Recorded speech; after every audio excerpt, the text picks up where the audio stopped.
এবার আওয়ামী লীগ বিএনপি ঐক্যজোট ঘোষণা। আওয়ামী লীগকে ফিরিয়ে আনার প্রতিজ্ঞা জানালেন স্বরাষ্ট্রমন্ত্রী সালাউদ্দিন আহমেদ।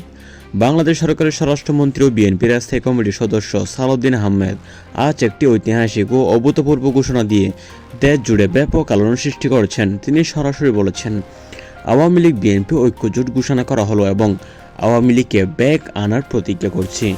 সালাউদ্দিন আহমেদ বলেন, আজ আমরা আওয়ামী লীগের সঙ্গে ঐক্যজোটের গঠনের ঘোষণা দিচ্ছি, একই সঙ্গে আওয়ামীকে ফিরিয়ে আনার প্রতিজ্ঞা করছি।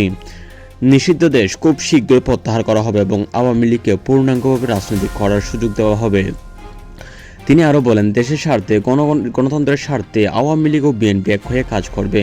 জামাত ও অন্যান্য চরমপন্থী রাজাকাররা, আমরা তাদের বিরুদ্ধে একসঙ্গে লড়ব।